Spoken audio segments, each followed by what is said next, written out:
कोई non biological एक scientist ने कहा है कि नाली में बर्तन ऊंधा करो, उसमें छेद करो मित्रों, और उससे गैस निकलता है और चाय का ठेला लग सकता है। और अगर यही चीज है तो आप ये 58,000 करोड़ में से वो भी कर लीजिए, ताकि हर जगह पे नाली तो निकलती ही है। उल्टा बर्तन डाला, पाइप लगाई, हो गया। सर एक कि हमें हमारा सबसे पुराना अच्छा व्यवहार ईरान के साथ था। जब चल रहा था ये, हमें कोई जरूरत नहीं थी इजराइल पहुंच जाने की, और ये मां की भूमि, ये बाप की भूमि करने की कोई जरूरत नहीं थी। आप ये कहेंगे, मंत्री जी कहते हैं कि ये गलत कांग्रेस वाले बोल रहे हैं, गैस सप्लाई की कोई दिक्कत नहीं है।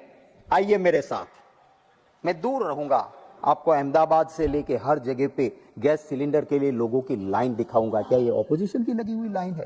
क्या इसकी एक क्वेश्चन जो प्रॉब्लम है आवाम का, उसका हम स्वीकार नहीं करेंगे।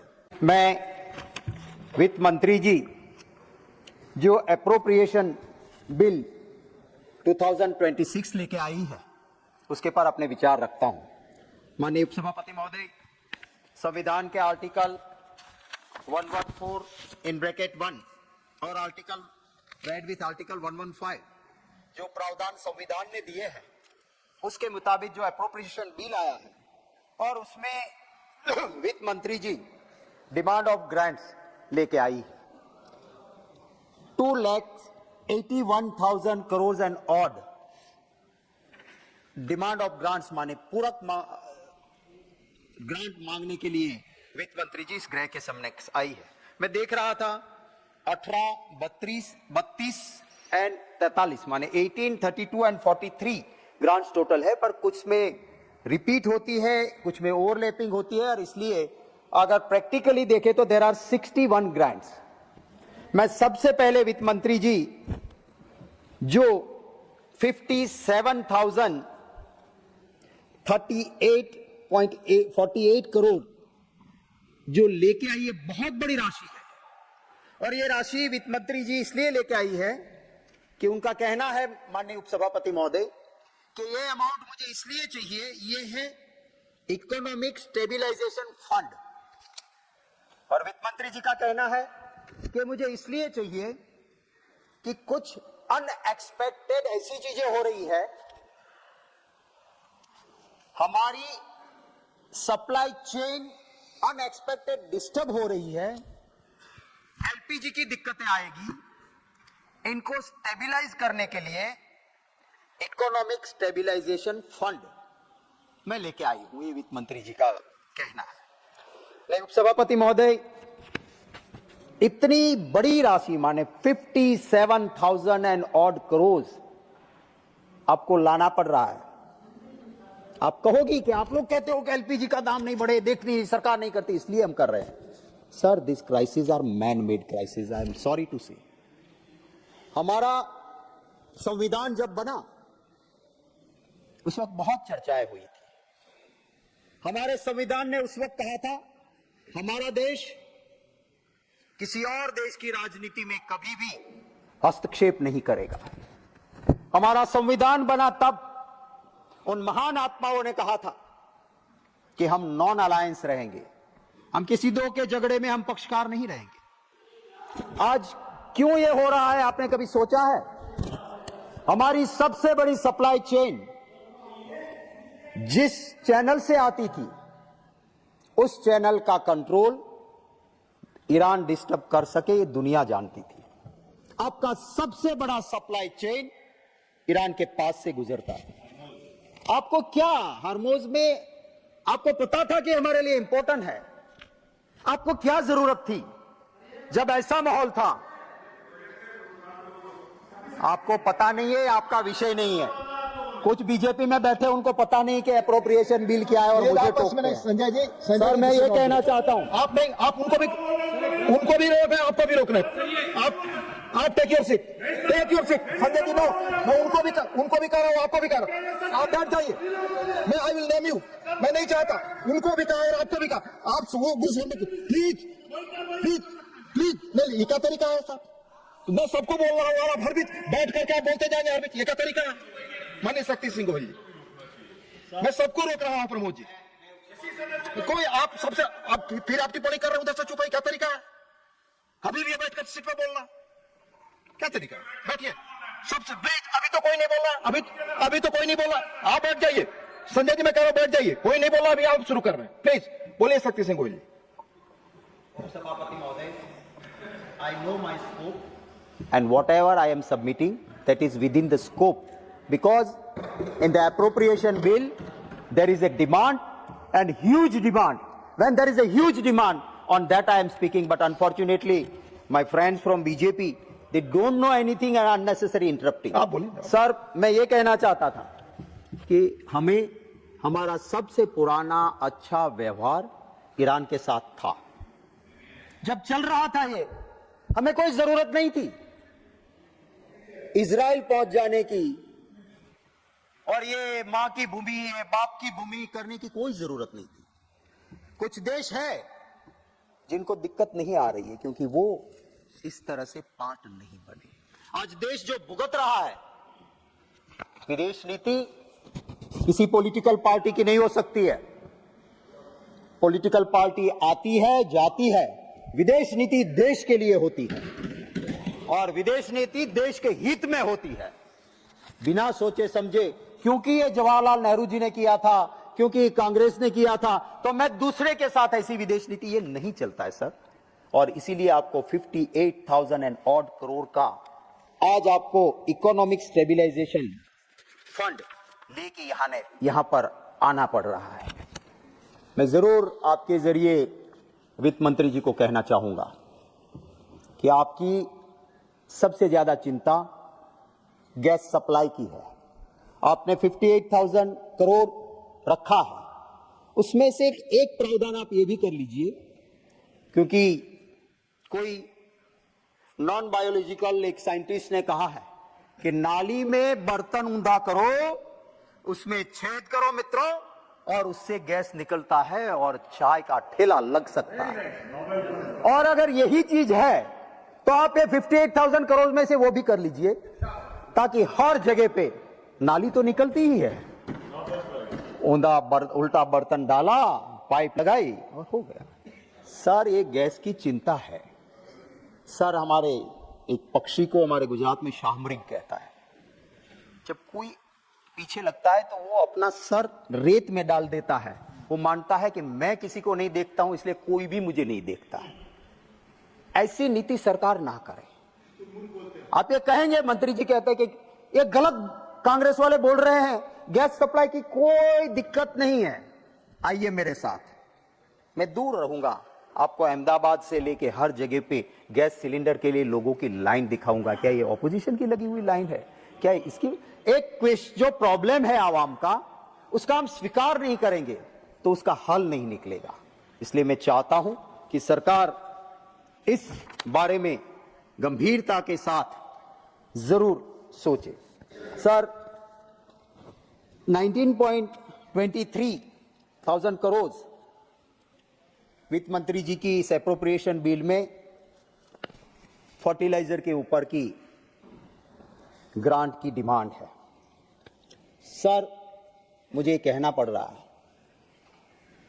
आपके इंपोर्ट का परसेंटेज हर दिन बढ़ता जा रहा है। यूरिया जो आप पहले करते थे, आज आप 138.8% और डीएपी 94.5% आपको इंपोर्ट करना पड़ता है। आप डोमेस्टिक प्रोडक्शन की बात करते थे, आप मेक इन इंडिया की बात करते हैं। आप हम क्यों नहीं स्ट्रेंथन करें, सेल्फ सफिशिएंट बनने की कोशिश करें, ताकि हमारे फार्मर्स को दिक्कत ना हो। मैं जानता हूं वित्त मंत्री जी कहेंगी कि यूरिया में मैंने प्रोडक्शन बढ़ा दिया है। मैं आपके जरिए वित्त मंत्री जी को कहना चाहता हूं, वो कौन सा प्रोडक्शन बढ़ा है? Nano urea. साहब मैं एक किसान हूं, मैंने खेत देखा है, खेती की है।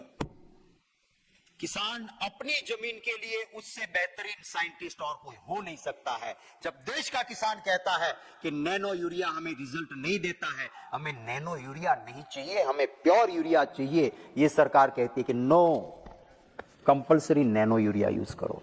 मेरे साथी यहाँ पे विद्वान साथी बीजेपी से भी बैठे हैं, मैं कहता हूं आप यहां हाथ रख के कहिए, गांव में पूछिए किसानों को, क्या वो नैनो यूरिया से खुश है क्या? और कंपलसरी अगर नैनो यूरिया अच्छा है तो आपको ये सर्कुलर क्यों निकालना पड़ता है? कोऑपरेटिव सोसाइटीज को ये कहते हो कि आपको अगर डीएपी चाहिए, आपको एनपीके चाहिए, कंपलसरी ये नैनो यूरिया ले जाओ। सर ये किसानों पर एट्रोसिटी है। मैं मंत्री जी को जरूर कहूंगा कि आप इसके ऊपर ध्यान दें और कहें। वित्त मंत्री जी जेएनयू में पढ़ी हुई हैं, आम नागरिक की चिंता करने वाली वहां से शिक्षा मिलती है, ऐसी यूनिवर्सिटी में से पढ़ी हुई है, मैं उनकी मंशा पे डाउट नहीं करता हूं। पर और सभी डिपार्टमेंट जब आपके पास डिमांड लेके आते हैं, then you have a control on it. In a small state like Gujarat, I had handled finance department. हम पूछते थे उनको कि ये पब्लिक कंप्लेंट्स है, अथवा ये हाउस में चाहे ऑपोजिशन का एमएलए भी बोला था तो हम कहते थे कि विरोधी दल के नेता या एमएलए कह रहा था आपके डिपार्टमेंट को एक ठीक करिए, क्योंकि आखिर में फाइनेंशियल कंट्रोल गवर्नमेंट में फाइनेंस डिपार्टमेंट का है और पूरी सरकार के फाइनेंस का कंट्रोल इस हाउस पे, दोनों लोकसभा और राज्यसभा के मेंबर्स हमारे हाथ में है। हम फाइनेंशियल अप्रूवल देते हैं और जब तक यहां से वहां वोटिंग होती है या चर्चा होती है, हम सजेशन दे सकते हैं, ये हमारा अधिकार है। इसलिए मैं वित्त मंत्री जी इसको पॉजिटिव लेगी, मैं इसका एक सजेशन देना चाहता हूं। आप इतनी सारी डिमांड लेके आए हो, सेकंड सेट ऑफ डिमांड से आए एप्रोप्रिएशन में। ग्लोबल रैंकिंग में ह्यूमन डेवलपमेंट इंडेक्स 2014 में हम कहां थे और आज कहां पहुंच गए विश्व में, दुनिया में, ग्लोबल इंडेक्स में, इसका जरूर आपको सोचना पड़ेगा। हेल्दी नेशन, वेल्दी नेशन, आपकी डिमांड्स में देख रहा था, इसके ऊपर ध्यान देना होगा। आज कैंसर की ट्रीटमेंट और हम जो सहाय देते हैं, बहुत बड़ा अंतर है। मैंने 10 मार्च को इसी हाउस में मेरा क्वेश्चन था सर, गुजरात में एनीमिक प्रेग्नेंट वीमेन और यंग गर्ल्स कितना परसेंट एनीमिक है उसकी बात की थी। जब वो डिपार्टमेंट के ऊपर भी आप कुछ बात करें, मैं जरूर चाहूंगा। Sir defence services revenue 41,430.48 crore ये ग्रांट एप्रोप्रिएशन में लेके आए। वित्त मंत्री जी हम आपको पूरी तरह से समर्थन करते हैं। डिफेंस में जितना भी पैसा चाहिए आप लेके आइए, वी आर विथ यू, हम आपको सपोर्ट करते हैं। हम आज अगर चैन की नींद सो सकते हैं घर में, पूरा देश तो ये इसलिए कि सरहद पे मेरा जवान खून पसीना बहा के भी सरहदों की रक्षा करने की तैयारी रखता है, इसलिए हम सो सकते हैं।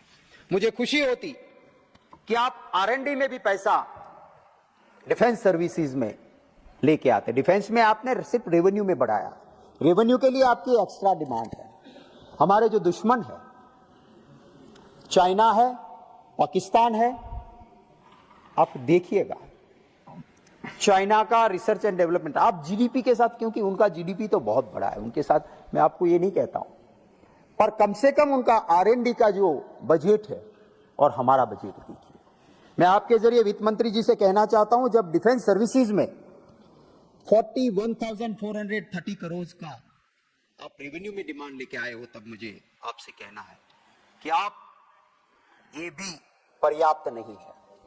मैं डिफेंस कमेटी का मेंबर हूं, कमेटी की बातें यहां नहीं करूंगा, और मैंने देखा है कि जो फोर्स में जगह खाली रहती है उसकी असर क्या होती है? उसकी असर होती है देश की सुरक्षा पे, सबसे ज्यादा असर होती है। मैं पॉलिटिकली ना मैंने, मेरी पार्टी ने कभी भी आतंकवाद या सेना के नाम पे राजनीति की है। हां, और कोई करते हैं तो करने दो, हमने नहीं की है। हमने हर वक्त सरकार को मदद की है। सर पहलगांव में हमला हुआ, और जब सर पहलगांव में हमला हुआ उसके बाद एक फौज के एक ऐसे अफसर जिन्होंने आरआर सेक्टर में बहुत अच्छी तरह से सेवाएं कारगिल के वक्त दी थी, ऐसे जनरल जीडी बख्शी साहब जीडी बख्शी साहब ने कहा आक्रोश के साथ पहलगांव के हमले के बाद कि ये वही आरआर सेक्टर है जहां मैंने सेवा दी थी। आतंकवादी हमला हुआ, इसकी वजह कोई है तो यह है कि आरआर सेक्टर में मैं जब था तब एक सेक्टर में मेरे पास जितनी सेना थी, आज उतनी सेना में 2 सेक्टर उनको देखना पड़ रहा है। उतनी ही सेना से 2 सेक्टर। और जब ऐसा होगा तो आतंकवादी को घुसने का रास्ता जरूर मिलेगा। ये मेरे लफ्ज नहीं है, मेरे पास उनका वीडियो है। वो इस देश के एक जाबाज अफसर जिसने सरहद पे लड़ाई लड़ी है, उनकी ये चिंता है। मैं वित्त मंत्री जी से कहूंगा कि आप इसकी चिंता करिए। वित्त मंत्री जी, मैं उपसभापति महोदय के जरिए आपसे गुजारिश करूंगा कि कुछ चीजें, मेरे गुजरात में एक लड़का यंग देश की सेवा के लिए अग्निवीर में सिलेक्ट हुआ। पूरे गांव ने सर उसका सम्मान किया। वो गया ट्रेनिंग में, ट्रेनिंग उसने ज्वाइन कर ली सर 2024 अक्टूबर में। और ट्रेनिंग के अंदर, ट्रेनिंग उनकी चल रही थी, अच्छी चल रही थी। एक दिन पासिंग लाइन के पास ट्रेनिंग के दौरान वो गिर गया, उसको फ्रैक्चर हुआ। बेंगलोर के आर्मी अस्पताल में उसको एडमिट किया गया। उसके बाद उसको कहा कि 8 हफ्ते के लिए तुम घर जाके रेस्ट करो, इंजरी बहुत गहरी है, उसके बाद सर्विस ज्वाइन करना। घर गया। उसके बाद जब वो मार्च 2025 में गया, वहां पे फिर से अस्पताल में एडमिट करवाया और उसको कहा कि तुम आर्मी के लिए अनफिट हो, तुम घर जाओ। उसका क्या कसूर था? देश की सेवा के लिए जो निकला, ट्रेनिंग के दरमियान उसे इंजरी हुई, उसको क्लरिकल जॉब देना चाहिए, उसको टेबल वर्क देना चाहिए। उसको सीधे ऐसे नहीं कह सकते जाओ तुम अग्निवीर हो, तुम्हारा जो हो चले जाओ। मैं उसका आपको जरूर आर्मी का उसका selection code Vaghuji Thakur Patan district का सिद्धपुर गांव का है, उसकी डिटेल दूंगा और वित्त मंत्री जी से गुजारिश करूंगा कि इंसानियत के नाते ऐसे जवान जो है उनको वापस भेजना चाहिए। सर फौज के अंदर एक्सपर्ट्स लोग बैठते हैं और इसीलिए मुझे याद है एक जनरल साहब बिल का पर माननीय शक्ति सिंह गोयल इसी बिल पे। हाँ जी इसी बिल पे। मैं ये कहना चाहता हूं सर कि फौज में एक्सपर्ट्स लोग होते हैं।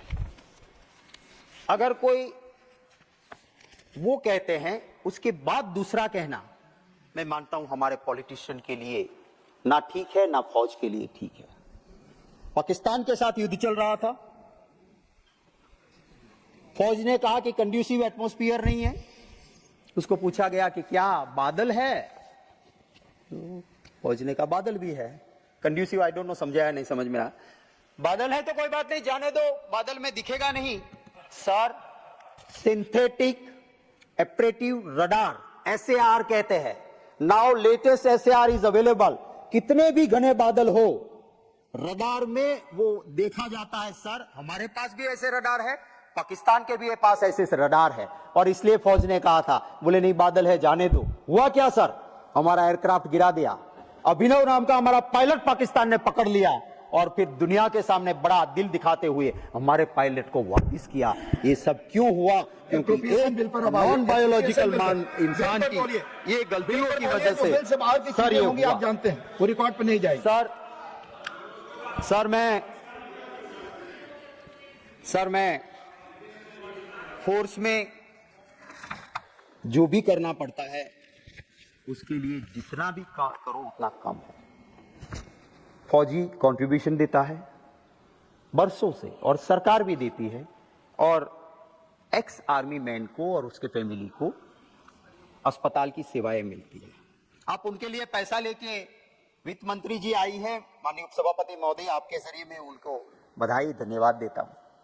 पर साथ साथ ये भी गुजारिश करता हूं कि आपने कभी देखा है पेमेंट टू द हॉस्पिटल हजारों रुपयों का बकाया लग जाने की वजह से हो क्या रहा है? हो ये रहा है कि अस्पताल मना कर देती है कि our pendings and dues are with the government, will not treat you. और वो फौजी जिसका ये अधिकार है, जिसमें खुद का भी कंट्रीब्यूशन है, उसको ये सहन करना पड़ता है। मैं आपके जरिए वित्त मंत्री जी से कहता हूं कि इसके अंदर जरूर आपको देखना होगा। वित्त मंत्री जी 35,290 crore spectrum department of telecommunication की बात लेके आई है। फौज के लिए आप स्पेक्ट्रम दे रहे हो, अच्छी बात है, पर साथ साथ इस डिपार्टमेंट की डिमांड लेके आप आई है। तब माननीय उपसभापति महोदय मैं जरूर कहना चाहूंगा कि एक ऐसा पीएसयू है जो बीएसएनएल दूर दराज के एक गांव में भी कोई टेलीफोन मांगता था, उसके घर घंटी बजती थी और टेलीफोन मिलता था। इसके पास संसाधन, उसके पास ताकत प्राइवेट से कहीं ज्यादा है, पर क्यों हम इसको मार रहे हैं?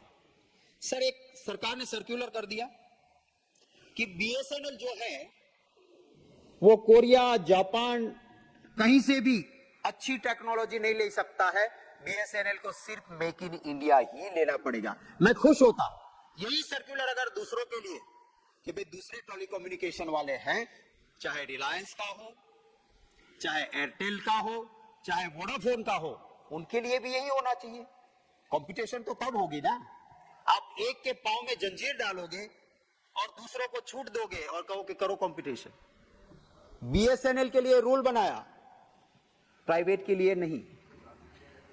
आज हर प्राइवेट कंपनी कुछ नया दे रही है और बीएसएनएल कुछ काट रही है। मुझे अभी अहमदाबाद में मैंने फोन किया बीएसएनएल के अफसर को कि भैया कॉल डाइवर्ट फैसिलिटी ये सब हमने बंद कर दी है, अब स्पेशली हम आपको रिक्वेस्ट करना पड़ेगा, कस्टमर को जाएगा तभी कॉल डाइवर्ट होगा। बोले ये सर्कुलर आया। मैंने कहा सर्कुलर प्राइवेट कंपनी को नहीं असर करता है। पीएसयू है वो प्रॉफिट ओरिएंटेड नहीं है, वो सर्विस ओरिएंटेड है और देश की सेवाओं के लिए पीएसयूज को स्ट्रेंथन करना बहुत ही जरूरी है। सर, जल जीवन मिशन, इसके लिए वित्त मंत्री जी डिमांड लेके आई है। सर, अच्छी बात है, गांव में पहली बार, तब तक कोई सोच नहीं थी, पीने का पानी की बात सब करते थे, शुद्ध पीने का पानी। वो अगर कोई बात की तो राजीव गांधी जी ने पहले की थी कि शुद्ध पीने का पानी, और इन्होंने शुरुआत की। आप नल से जल जीवन मिशन में पैसे दे रहे हो। गुजरात में कुछ जगह हम पीछे लगे तो एफआईआर हुई है।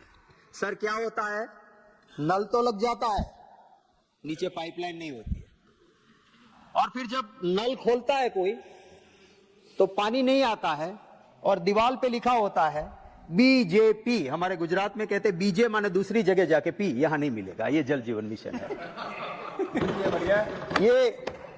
ये हालत जल जीवन मिशन की है। सर, कच्छ में सबसे ज्यादा पीने के पानी की जरूरियात होती है।